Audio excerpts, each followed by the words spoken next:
चल बस एक राऊंड मारून येऊ. लेखक सुहास मयेकर. वाचक स्वर डॉक्टर अदिती काळमेघ. समृद्धा. शिवाजी टर्मिनसवर एका कोपऱ्यात एक भिकारी वृद्धा.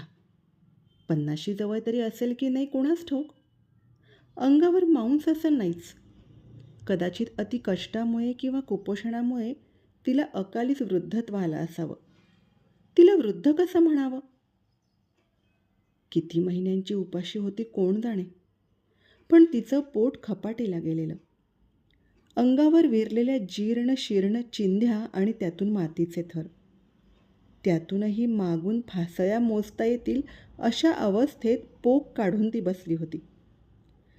टर्मिनसच्या त्या गोंगाटातून अविचल, शांत, नेट युगातही अलिप्त. तिला कोणाचा त्रास होऊ नये, तसंच तिचा सुद्धा कोणाला त्रास होऊ नये असाच तिचा हेतू असावा, ते स्पष्टपणे दिसत होतं. ती एका बाजूला बसली होती. तिच्याजवळ एक गाठोडं होतं.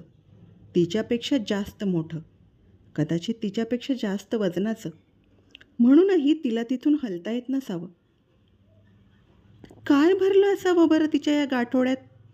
भांडी असतील की कपडे? गावभराचा गोळा केलेलं भंगार की चिंध्या चपाट्या की आणखी काही?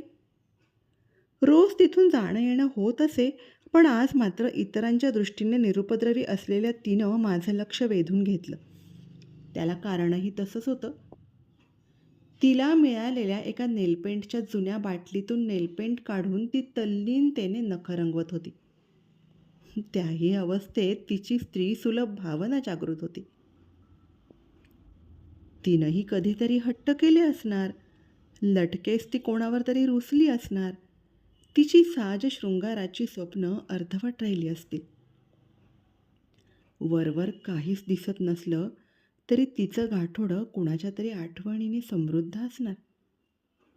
काळीज हललं. धन्यवाद.